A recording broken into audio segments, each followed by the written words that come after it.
Let's continue with our live classes, and today we have come up with another topic which is very important for civil service examination, whether it be prelims examination or the mains examination. The topic of citizenship, which has been in news from a long time and is already in news now because of the recent developments that the Constitutional Amendment Act has to be implemented from now on.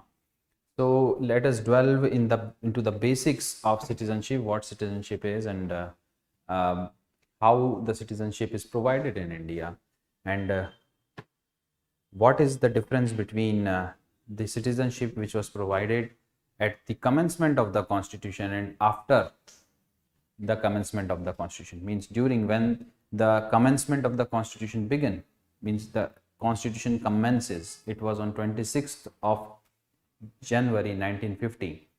So on 26th of January 1950, the Indian Constitution commenced. Who were the citizens of India at that time?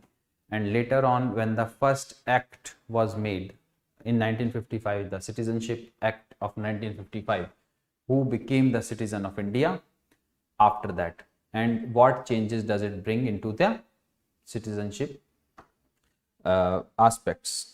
So let us start with the word citizenship. So is the word citizenship defined anywhere in the constitution? It is not defined in the constitution. Citizenship is nowhere defined in the constitution. It only gives a skeletal framework, sort of provisions about who would be the citizen of India when India starts functioning under its new constitution.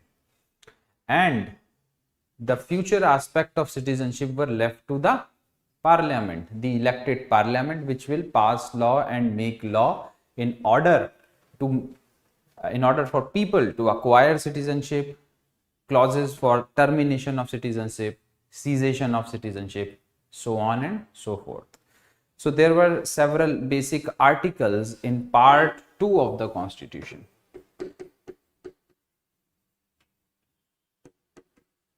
In part 2nd of the constitution, under article 5 to 11, where these things related to the citizenship is defined. Again, they tell about that citizenship in India at the commencement of the constitution. This is important to understand.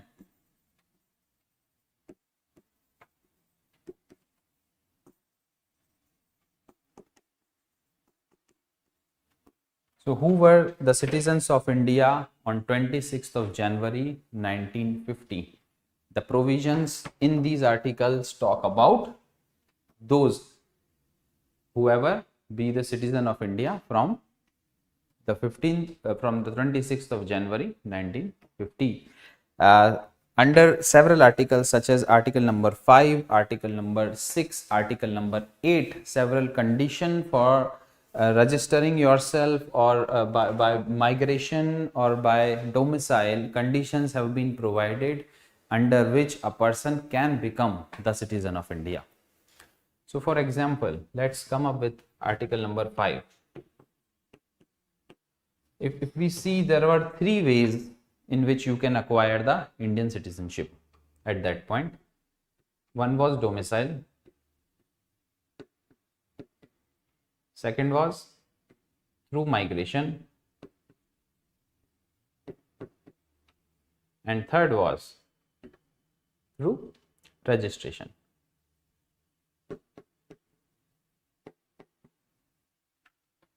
Domicile, migration, and registration. This debate on citizenship went on for too long in the Constituent Assembly. When the Constituent Assembly was drafting the Constitution of India, no other provision has exhausted so much time of the Constituent Assembly than the provision of the citizenship in India, because it tells about the importance of citizenship.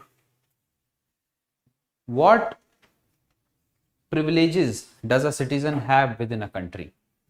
If you see that, you will understand the importance of citizenship. A citizen in India can enjoy the fundamental rights. Some of the fundamental rights have always also been provided to non-citizens, such as the equality before law or right to life, because that is important. If somebody comes to India who is an alien, that simply means who is not the citizen of India. So we have to give some protection to him, but we cannot allow the right to freedom of speech, or we cannot allow them to profess, propagate and practice their religion in whichever way, shape and form they want. So there are several restrictions as far as the fundamental rights go on the non-citizens, but to the citizens of India, all the fundamental rights are available.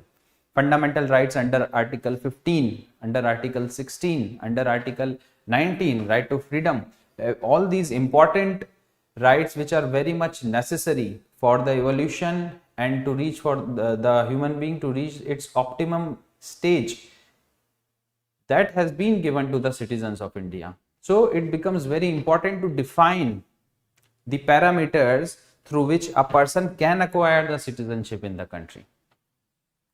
Along with the fundamental rights, the citizens also have to follow the duties. This is important. The duties are not there for foreigners or the aliens who are living in the country or the non-citizens who are here, but the citizens have to follow some duty. Along with it, citizens are registered in the electoral roll.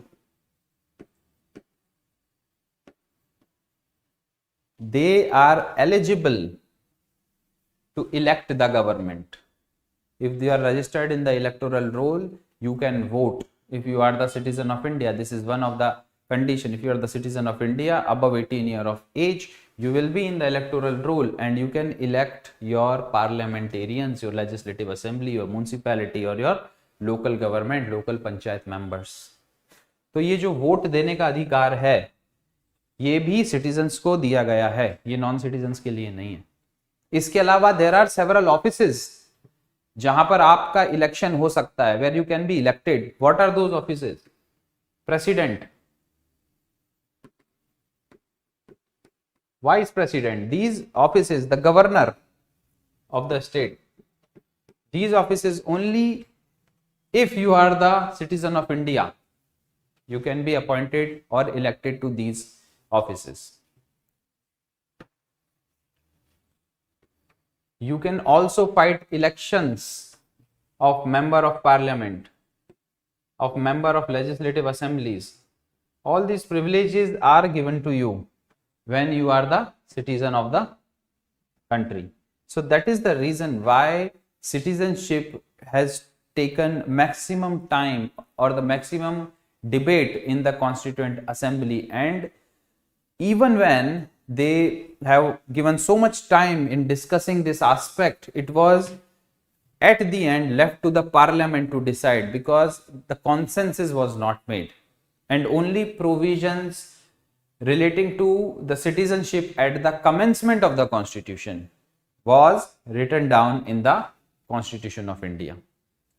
तो इतना ज्यादा दबाव था हर एक sector से कि किसको citizen बनाए किसको ना बनाए, कि बहुत लंबा डिबेट होने के बावजूद भी उन सबको फ्यूचर पार्लियामेंट पे छोड़ दिया गया. बहुत से मेंबर्स थे कॉन्स्टिट्यूएंट असेंबली के जो बोल रहे थे कि फ्यूचर पार्लियामेंट पे क्यों छोड़ा जाए, हम यहां पर बैठे हुए हैं, यहीं पर हम अपने प्रोविजंस बना देते हैं सिटीजनशिप के. बट कुछ दूसरे ग्रुप थे, कुछ तीसरे ग्रुप थे, कुछ चौथे ग्रुप थे, ऐसे कई सारे ग्रुप थे जिनकी अलग अलग डिमांड्स थी और लेजिबल डिमांड्स थी, लेजिटिमेट डिमांड्स थी, अननेसेसरी डिमांड्स नहीं थी. तो इतनी उलझन हो रखी थी उस समय that they have to leave this whole topic on the future government to decide who will be the citizen of India. और उस समय उन्होंने एक स्केलेटन तैयार कर लिया, एक ढांचा तैयार कर लिया सिटीजनशिप का, जिसमें basic rules and regulation fit कर दिए, such as there can not be a dual citizenship. ये बात आर्टिकल नंबर 9 बोलता है कि if you acquire the citizenship of any other country voluntarily, what will happen? You will cease to be the citizen of India. तो ये सारी चीजें ही constitution में लिखी गई कि भाई 26 जनवरी 1950 का दिन और उसके बाद भारत का नागरिक कौन होगा, यही बात, सिर्फ only this thing was written down from article 5 to 11 in the Constitution of India. 1950 के बाद जो कुछ भी होगा उसके लिए पार्लियामेंट एक लॉ बनाएगी. So parliament came up with a law in 1955. बहुत लोगों ने क्रिटिसाइज करा कि भाई 5 साल आपने लेट कर दिया. तो फिर जो 1955 का एक्ट है उसके अंदर भी कुछ प्रोविजंस जोड़े गए कि इन 5 साल में अगर कोई अपनी सिटीजनशिप नहीं पा पाया या फिर 5 से लेके 11 जो आर्टिकल्स हैं उनके अंदर if somebody was unable to be registered as the citizen of India, then they will have some remedy in the 1955 Act. So these are very complex and broad provisions of the citizenship of India, and this is very important topic, not from the exam point of view, not from the exam point of view, but from the point of view of the functioning of the country. Because once you are the citizen of the nation, only then you can enjoy maximum of the fundamental rights. Okay, and fundamental rights are needed for your growth. There is no concept of doctrine of waiver in India. If you would have heard about this doctrine of waiver, ये क्या बोलता है doctrine? This doctrine says that a person who has been given the fundamental right can waive it. Waive it means can leave it. You may come up and say, I don't want these fundamental rights. You can keep it.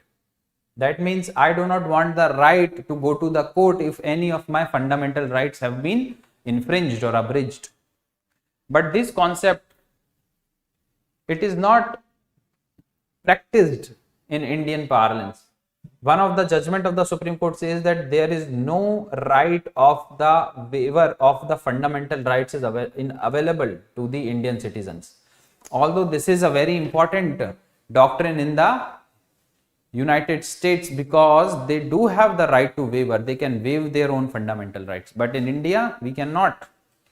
But still, citizenship and the importance of citizenship through all these elements which we see in the Constitution, it becomes very important to define it nicely, and that is the reason you have seen so much of a hue and cry when the Constitutional Amendment Act recently was passed in 2019, and thereafter there were disturbances in the country, and it was termed as anti-secular. It was termed as against one particular community.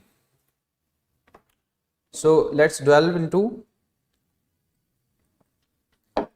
the different articles which tells us about the citizenship at the commencement of the Constitution. So let's understand how you can become a citizen through domicile. If you are born in India, if either of your parents were born in India,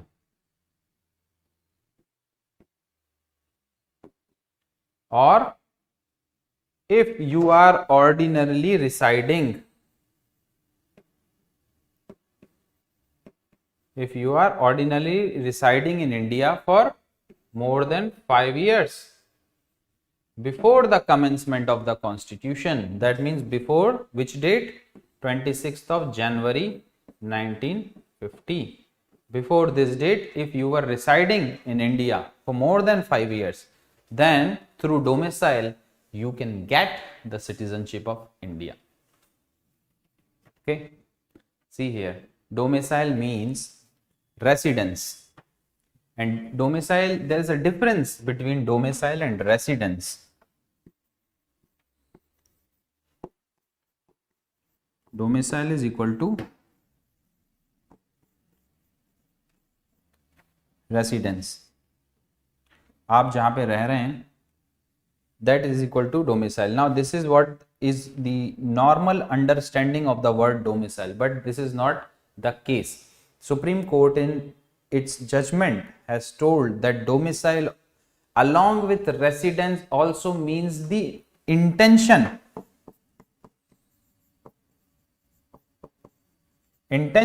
to make India their own country. If this intention is lacking, there is nothing like domicile. If you are living in India, if you are residing in India, let's say from 7 years, but you consider your motherland wherever you were born to be your real home and you do not intend to become the citizen of India, then you cannot get citizenship based on domicile.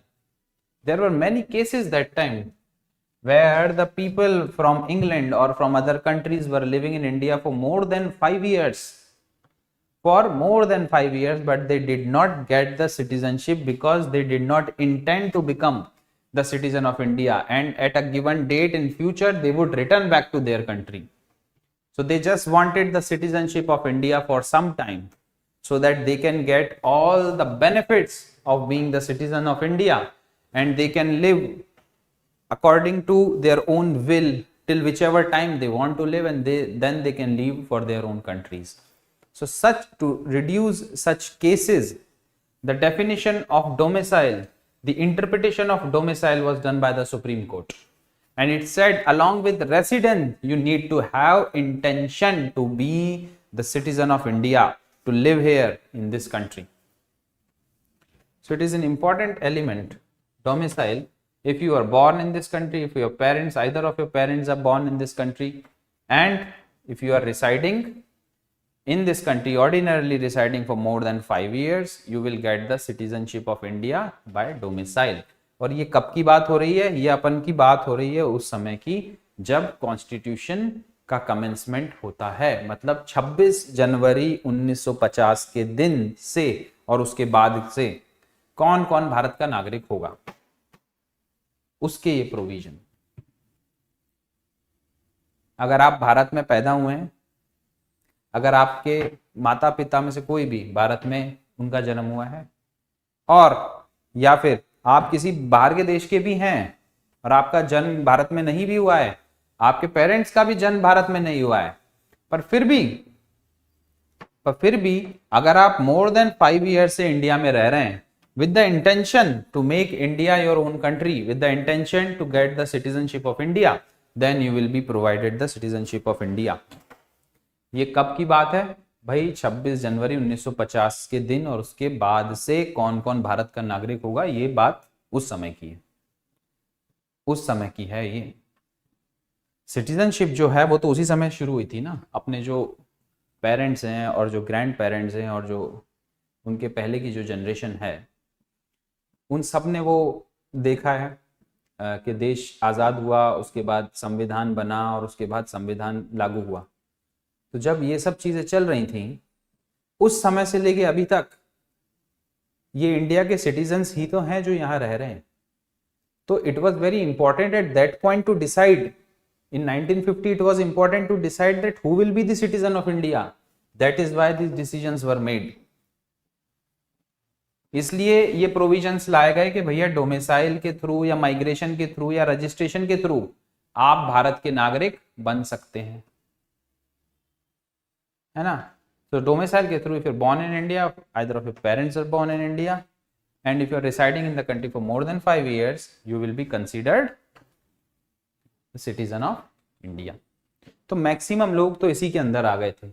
If you see the whole of India, maximum people were citizen of India just by the virtue of being born here or by virtue of their parents being born here. Second आता है migration. ये बड़ा interesting है, migration. तो भाई कुछ लोग उस समय थे जो भारत से पाकिस्तान चले गए थे, कुछ लोग उस समय भारत से पाकिस्तान चले गए थे, कुछ लोग ऐसे थे जो पाकिस्तान से भारत आए थे।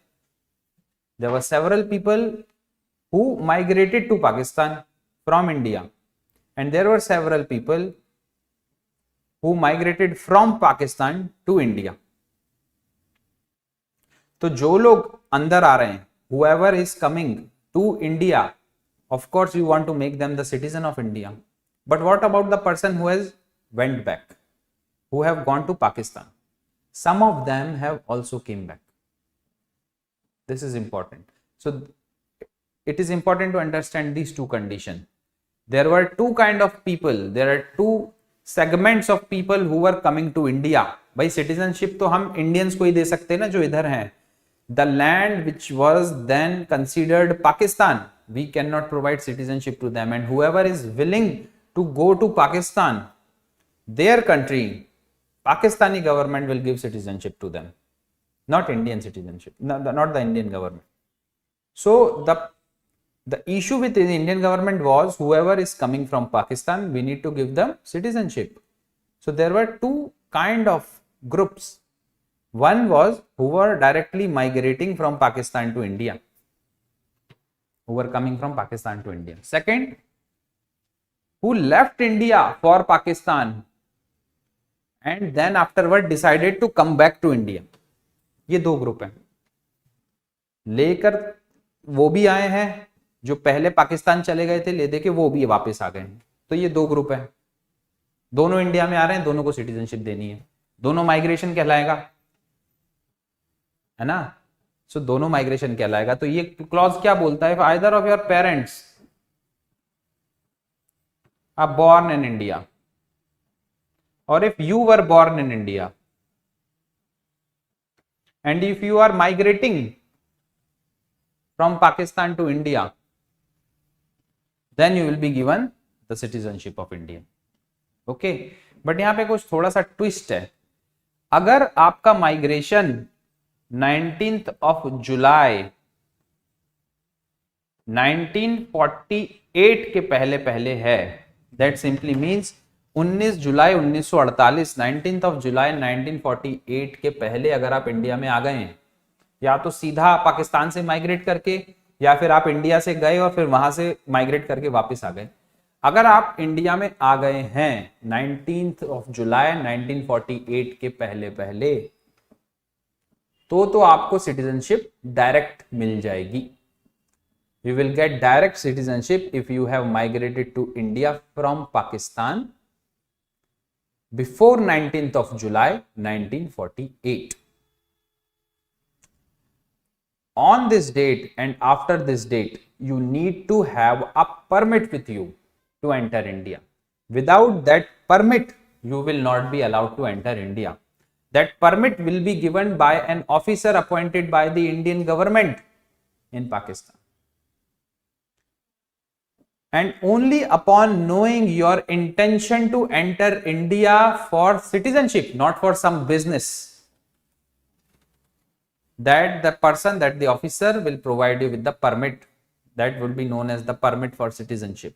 And once you get that permit for citizenship, you can enter India, live here for 6 months, because before making the application for the citizenship, you need to reside in India for 6 months. Or else somebody can migrate from Pakistan to India, live here for a week and give the application saying that I want to be citizen of India, and then can go back and live wherever they want. To avoid such a case, one more clause was added that you need to live here for 6 months before you make an application for the citizenship of India. 6 months you have to be here. So person who were migrating to India after 19th of July 1948 have to have a permit with them, and when they come here they need to stay here for 6 months in order to become the citizen of India. Now why this date 19th of July 1948? What is so important about this date? So an ordinance was passed during that time. The ordinance was known as the Control of Influx of Population from West Pakistan, Ordinance 1948. Control of influx of population from West Pakistan, because there were too many people coming from that area. There was no security on the borders. Anybody who want to enter can enter. The law and order condition was very much in dire. It was not proper. There were very less people just to inquire whether you are the citizen of India or not. Many foreigners also entered India through that route without permit. So in order to stop this influx, the huge influx of population from West India, an ordinance was passed and a cut-off date was given that after 19th of July, and this ordinance was enforced on 19th of July 1948. So that was the date. It said that after the enforcement of this ordinance, whoever enters India for the purpose of getting the citizenship has to bring a permit from the officer appointed by the Indian government in Pakistan. So very simple. 19th of July 1948 was the day on which the ordinance was enforced. What was the name of the ordinance? Control of influx of population of people from West Asia. So that is why this date is mentioned in the Constitution, 19th of July 1948. If you are coming before this date, automatically you will get the citizenship. If you are coming after this date, you need a permit. This is how the migration goes on. Then comes the registration. This was a chance given to all the people whose parents were born in India, or either of any of their grandparents were born in India, but they were not born in India. They were also not living in India. For example, somebody who went to the United States or to the United Kingdom or to Argentina or to any other country, and their forefathers lived in India, if their grandparents lived in India, if their parents lived in India, but they are not residing in India, it was a chance given to these overseas citizens of India to claim for the Indian citizenship through registration. What was the clause? It was very simple. If you want the citizenship of India, and if your parents, either of your parents or any of your grandparents from the mother's side or the father's side, if they were born in India, then you can claim the Indian citizenship. And how would you do that? You can go to the diplomatic mission or to the consular mission which India has in whichever country you are residing in and register yourself there. Register yourself with the consulate or to the diplomatic mission which India has in the United States or United Kingdom or Argentina or Brazil, wherever you are living, or in Jamaica. So this was a chance given to the overseas citizen of India to claim the citizenship of India. These were the people of Indian origin who were not living in India, who were born outside. But if they really want the citizenship of India, this was their chance. So I hope you have understood that on 26th of January 1950, the people who were domiciled in the country, the people who were migrated in the country, and the people who could become the citizenship by registration were the citizens of India. ये तीन भागों में बटा हुआ था अपना citizenship. जो भी लोग यहाँ पे डोमिसाइल्ड हैं, मतलब यहाँ पे पैदा हुए हैं, उनका माता पिता का जन्म यहाँ हुआ है, या फिर वो यहाँ पर रिसाइड कर रहे हैं 5 साल से ज़्यादा के लिए, या फिर जो पाकिस्तान से इंडिया आ गए हैं, या फिर जो बाहर रह रहे हैं बट उन्होंने अपने आप को रजिस्टर करवा लिया as an Indian citizen. All these people were the citizen of India at the commencement of the constitution. अब अपन जो बात करेंगे वो 26 जनवरी 1950 के बाद की करेंगे. अभी ये जितने भी लोग हैं जो इन तीनों वजहों से इंडिया के सिटीजन बने हैं, वो 26 जनवरी 1950 के दिन बने हैं. आई hope this is clear. Constitution के आर्टिकल 5 से लेके 11 इसी के ऊपर हैं. ये आर्टिकल 6 बोलता है, ये आर्टिकल 5 ये बोलता है, 6 ये बोलता है और 8 ये बोलता है. Under article 8 registration, under Article 6 through migration and Article 5 through domicile you will get the citizenship of India. Article 7 क्या बोलता है? 5, 6, 8, 7 भी तो कुछ बोलता होगा. So Article 7 बहुत सही है. Article 7 टर्मिनेशन की बात करता है. Article 7 says that if anybody who has migrated to Pakistan after 1st of March 1947 will cease to be the citizen of India. Article 17 says that whoever who have migrated to Pakistan after 1st of March 1947 will cease to be the citizen of India. अब now comes the confusion. आप यहाँ पे कह रहे हो कि 19 जुलाई 1948 के पहले पहले जो भी आ जाता है उसको सिटीजनशिप दे देंगे, उसके बाद जो आता है उसको परमिट लगेगा, और यहाँ पे एक नई डेट लिख दी है, बोल रहे हैं कि 1 मार्च 1947 के बाद जो भी यहाँ से गया है उसकी सिटीजनशिप निलंबित. So in UPSC in our studies we do find the citizenship topic quite confusing. We always feel that there are too many dates given, which date is the cut-off date, but these are the only 2 dates you need to remember. ये वाली date तो आपको याद है ही है, 26 जनवरी 1950. This was the day our constitution came into force, the date of the commencement of the constitution. So I don't think so. This is something which you have been reading since you were a child. So I don't think so you have problem in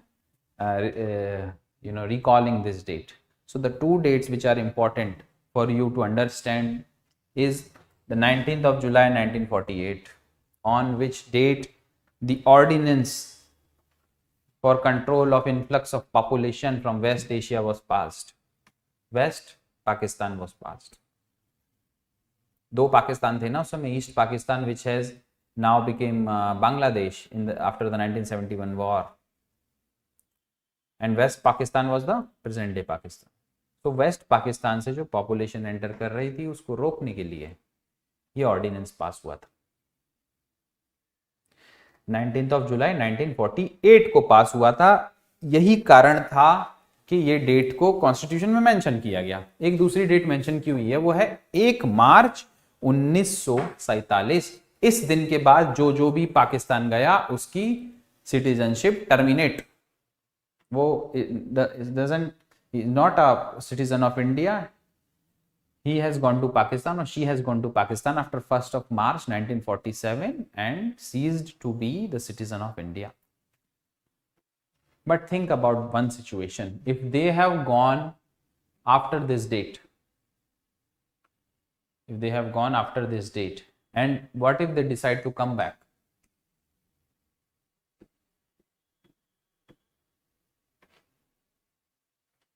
Second condition, if they have gone before this date, and what if they decide to come back?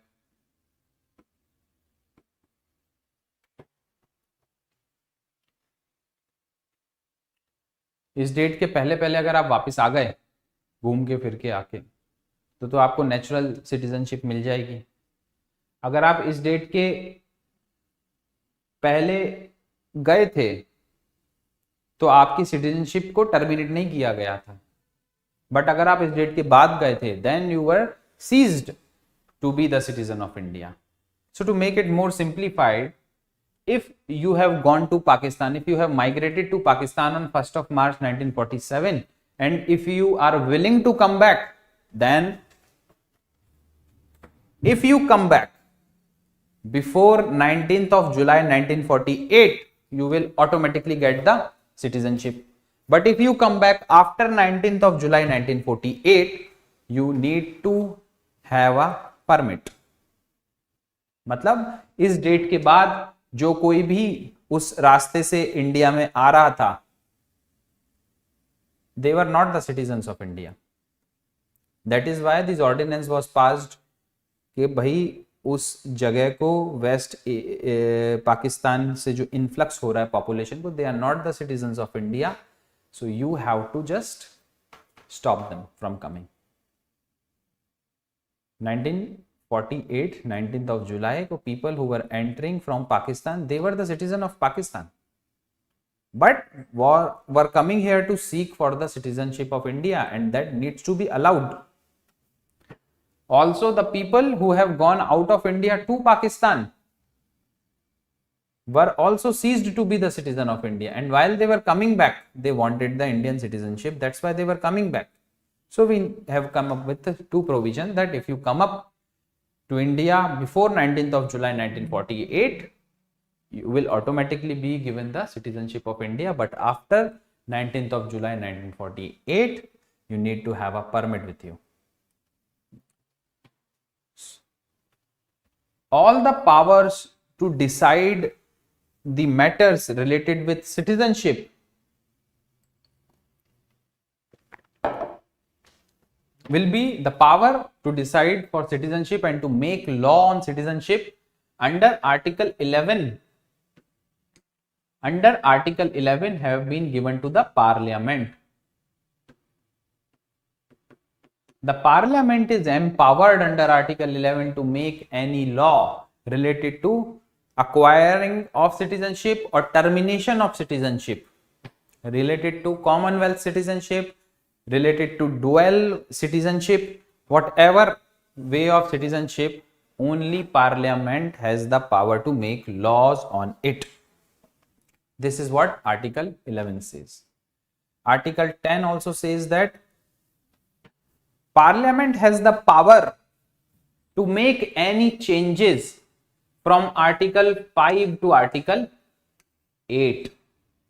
That even if it is mentioned in the Constitution that through domicile, through migration, through registration, you can come to India and acquire for this citizenship, and it is mentioned in Article 7 about the termination of the citizenship, the Parliament under Article 10 has the power to make changes or to amend these articles.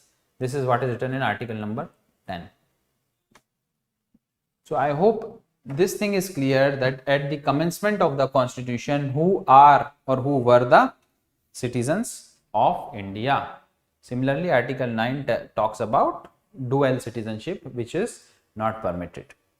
So Article 5, 6, 7, 8, 9, 10, 11.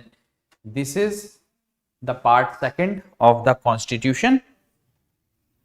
Part second of the Constitution, which is on citizenship. Article 5 says that you can become citizen of India through domicile. Article 6 says you can become citizen of India through migration.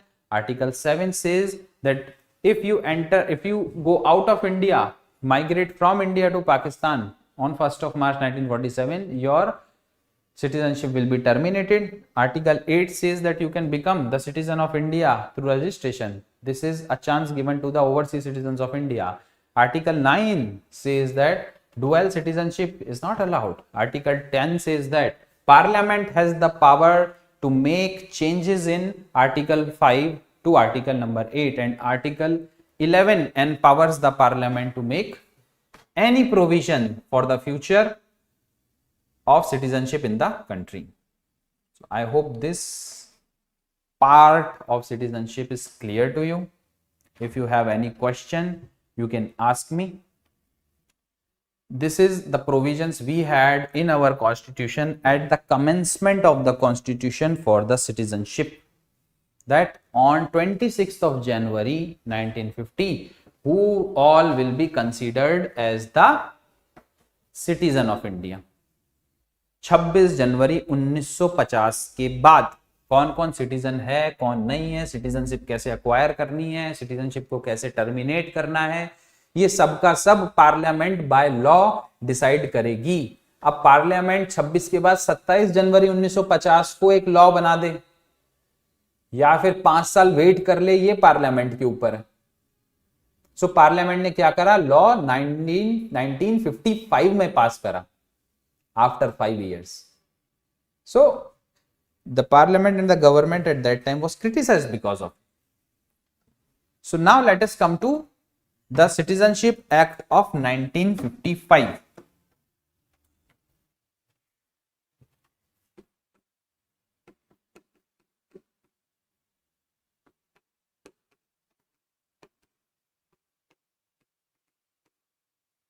The citizenship act of 1955 बहुत सारी चीजों के बारे में ये बताता है. How can you acquire, how can you acquire the citizenship, how can you seize,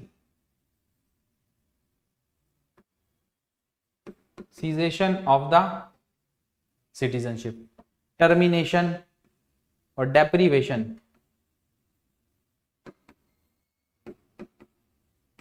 termination of the citizenship. Talks about dual citizenship also.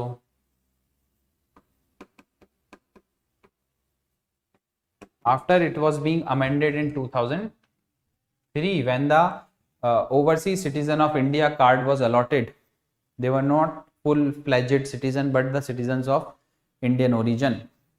It also talks about the citizenship of the Commonwealth.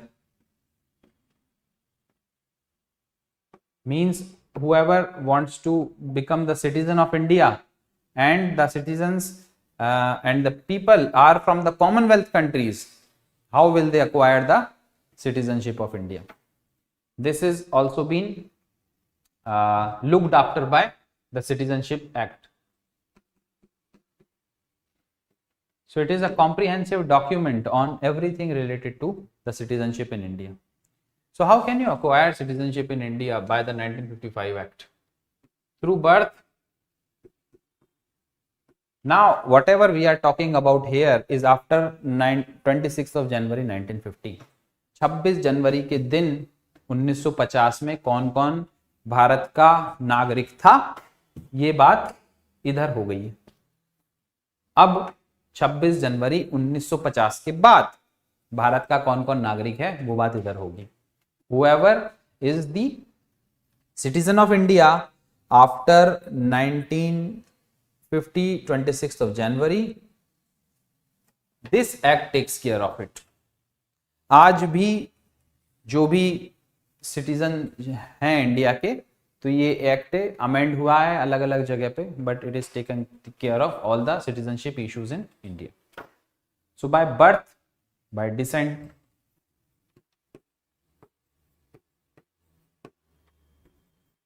Bye registration,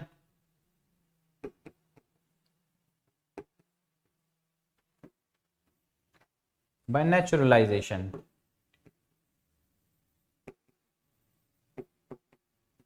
and by incorporation of any territory into India.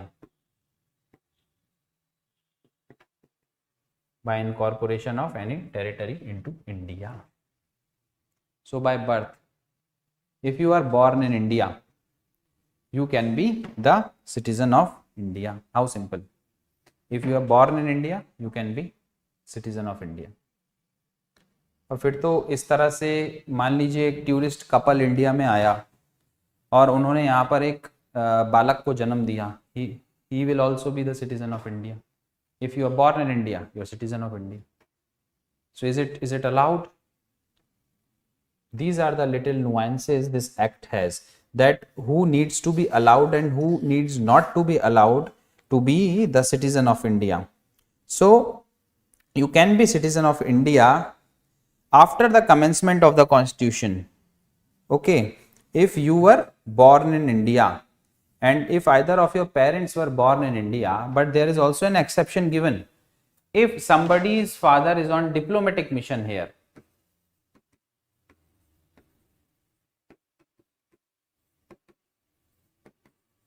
For example consulates हैं इतने सारे, embassies हैं इतने सारी, उनकी families भी यहाँ पे रहती हैं. For example the embassy of the United States और the high commission of the United Kingdom और ऑस्ट्रेलिया और कनाडा और anything, their families also live, they are on the diplomatic mission here. So the children born to them will also be considered as citizen of India? No, this is the exception. No. Second thing, if any part of India is under occupation by the enemy and you are born to the parents, your parents are the enemies who are occupying that part, then will you be considered as a citizen of India? No. in the occupied area, if you are born to enemies, you will not be considered as the citizen of India. So with these two exceptions, anybody who is born in India will be the citizen of India. Okay. Now comes descent. When we talk about descent, that simply means that they are not residing in India. So if they are born outside the country, they are born outside India, but either of the parents were born in or were citizens of India or citizen of India, then they can acquire the citizenship through descent. If they are not born in India, but their parents are the citizens of India, they can acquire the citizenship through descent. अब जो इनके जो parents हैं, अगर उन्होंने भी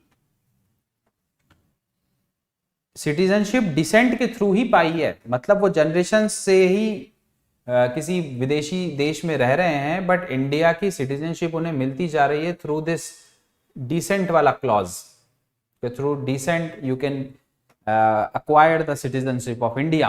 Then if you are born to such parents who also became the citizen of India through descent, then they have to go and register your name with the Indian consulate, with the Indian diplomatic mission in that country. Until and unless they do that, you will not be the citizen of India. Or third clause is, if you are born outside India, but your parents are in the Indian government service, then also you will be considered as citizen of India. Foreign services में कितने लोग रहते हैं who have gone to different countries? So this is one of the way by which through descent you can become the citizen of India. That simply means descent का मतलब ही है कि your parents were of the Indian origin और आपको वहां से citizenship मिल जाती है. Then another important topic is registration. How you acquire the citizenship through registration? It's simple. You just register yourself. Oath of allegiance.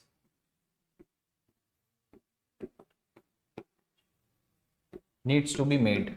Oath of allegiance that I want to become the citizen of India and please allow me to do so, and you will be given the citizenship of India. But who will be given? Person who are ordinarily residing in India. Ordinarily residing in India. So in the previous slide we have seen that there were people who have came to India and became the Indian citizenship, and many of them have migrated, and on 26th of January 1950 these people were the citizen of India. But there were many people who were not given the citizenship but still residing. A huge population of migrant laborers who came from Pakistan were not given the citizenship. And from 1950 till the Citizenship Act came in 1955, they were not giving the citizenship. So this Citizenship Act of 1955 came up with a clause, registration, in which the first provision was made, which was that people who are ordinarily residing in India and their forefathers were born in undivided India, means when there was no Pakistan, the whole India was same, and they are ordinarily residing in India, means after when Pakistan was made, they have crossed the borders and are now living in India. They will be given the citizenship through registration. They will be given the citizenship through registration. Another kind of people were who were not born in India, but their forefathers were of Indian origin. They can also seek citizenship through registration. Then wife of Indian citizen can also acquire registration citizenship through registration. The only thing they need to do is to make a oath of allegiance. Then again, minor children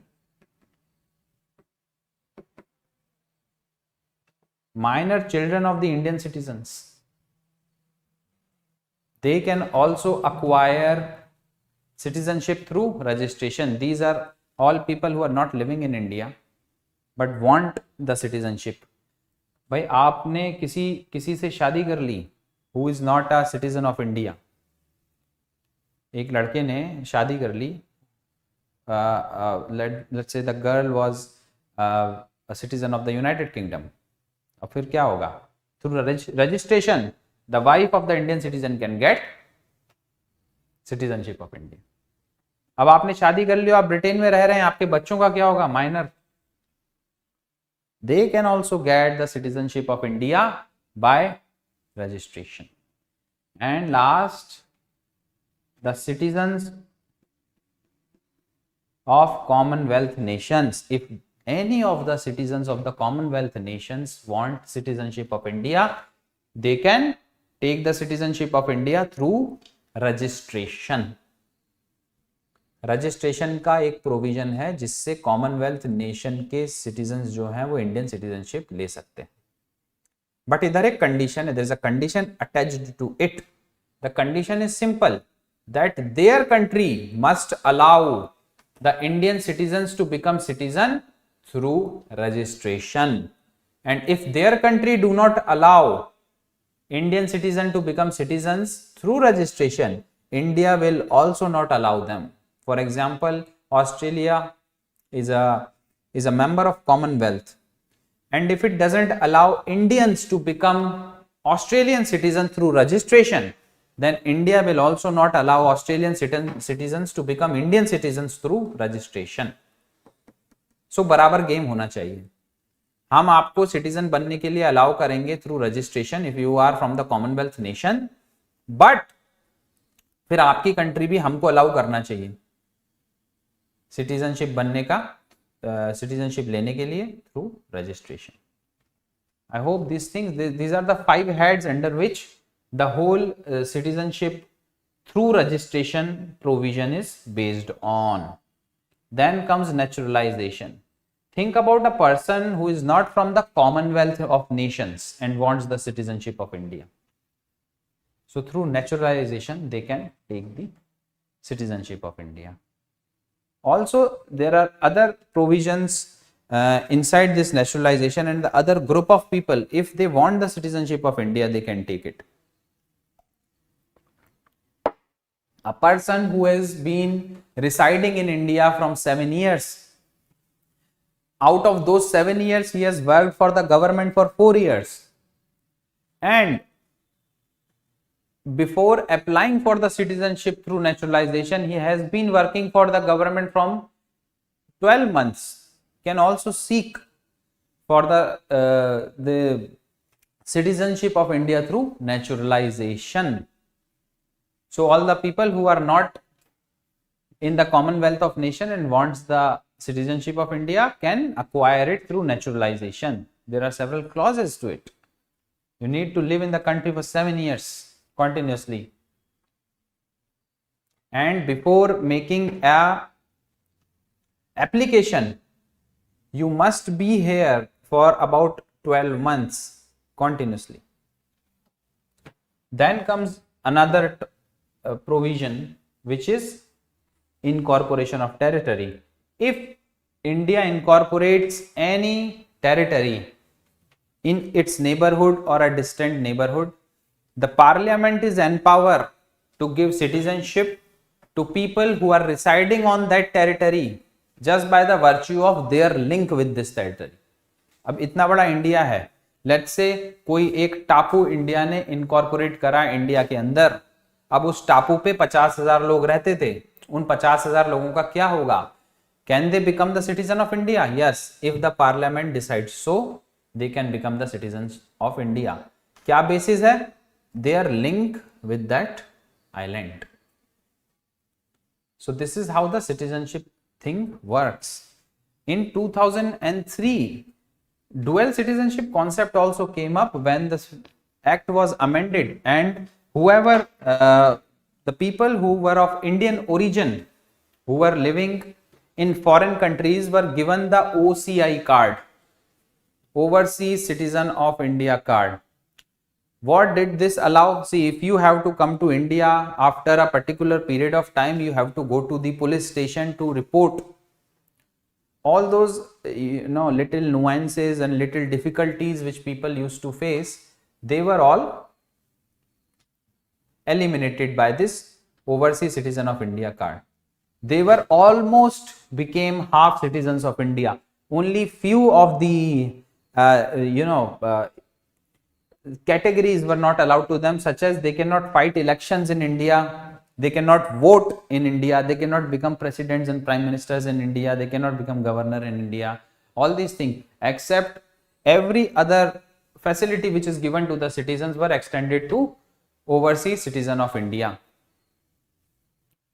In the recent Constitutional Amendment Act, Citizenship Amendment Act of 2019, a provision is made for OCI that they can lose their OCI card if they are found in any sort of illegal activity in India.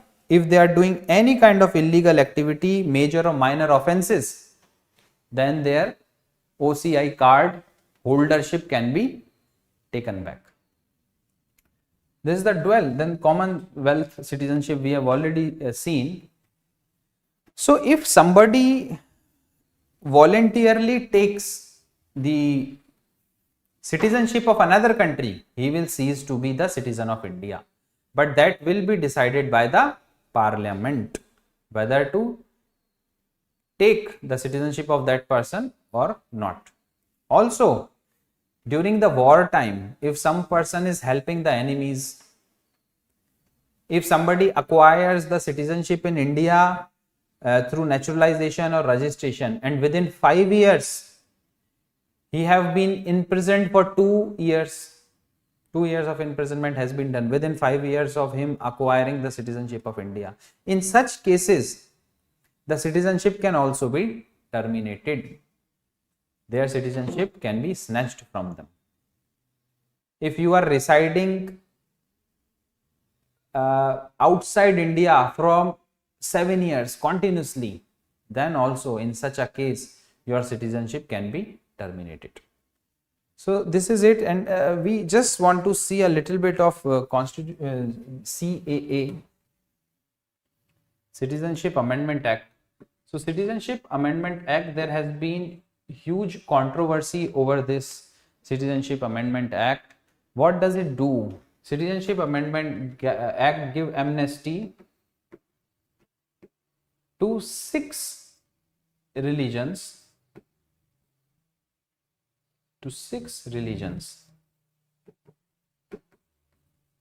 from 3 countries, and their citizenship application can be fast tracked. They can immediately get the citizenship of India. So the Indian government says that the purpose of this legislation is to help the persecuted minorities in these 3 countries. Which 3 countries are these? It is Pakistan, Afghanistan and Bangladesh. From Pakistan, Afghanistan and Bangladesh, if any person who is from the persecuted minority, now Hindus may be in minority in India, but not in Pakistan, not in Bangladesh, not in Afghanistan. So Hindus are minorities in those countries. So are Christians, so are Buddhists, Parsis, Jains. So these 6 religions, Hindus, Buddhists, Parsis, Jains, Christians. Which one is left? Except Muslims, 6 religion. There are 6 of them. Which one is left? Sikh, yeah, and Sikhs. So Hindus, Buddhists, Parsis, Jains, Christians and Sikh, these are minorities in Pakistan, Afghanistan and Bangladesh, and if they are persecuted in those countries, they can seek the Indian citizenship and they will get the Indian citizenship immediately. It will be in a fast track thing. So what is the controversy around it? Several people say that if this legislation is based on giving amnesty to the persecuted minorities, and if you are really talking about minorities, then why not to include Ahmadis and Rohingyas into it? These are also persecuted minorities, although they are Muslims. Ahmadiyas are minorities in Pakistan, which is persecuted. Rohingyas are minorities in Myanmar, which are persecuted. But why are you removing one religion, Islam, Muslims, from this list? This has been the hue and cry of the whole case. So there have been anti-government protests in India.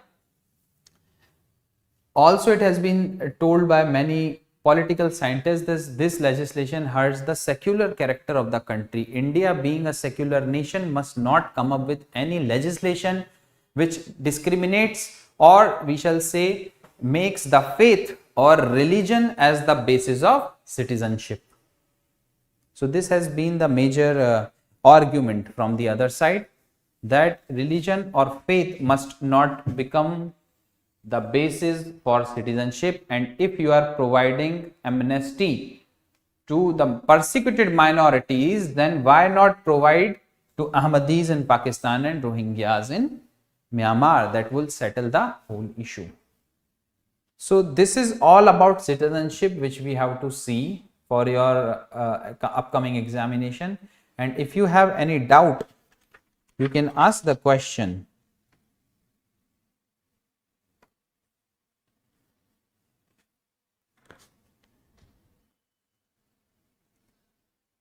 Karan Negi is saying hello sir, but there's another request. He is saying that sir, please make me understand in Urdu. I don't think I can speak in Urdu. Hindi में बोल सकता हूँ, English में बोल सकता हूँ, but Urdu तो नहीं आती है. तो आप शायद हिंदी में समझ सके. मैंने बीच बीच में काफ़ी चीज़ें समझाई हैं. इसके अलावा टॉपिक से रिलेटेड अगर आपके कोई क्वेश्चंस हैं तो you can directly ask me.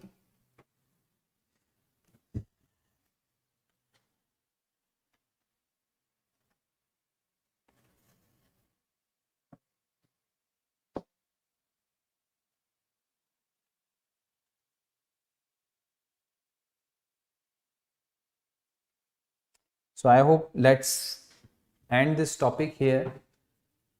We have studied preamble, we have studied the importance of Article 12 and 13, which defines state and law. Now we have completed the citizenship part also. Now we are going to come up and study about the fundamental rights, then the directive principles, and then the duties, and so on and so forth. We'll go and complete all our polity in the coming time. As you all know, the prelims examination has been postponed from 26th of May 2024 to 16th of June 2024. So you have got extra 20 days to prepare for it. I hope you all will do best according to your ability. And also we are coming up with the same sort of live classes for history subject that will start at 5 p.m. in the evening. From 5 p.m. you can join directly live session on history. I hope you enjoy this lecture. You have enjoyed it and you have learned from it. Any question, any query you have, you can post in the comment section. Thank you.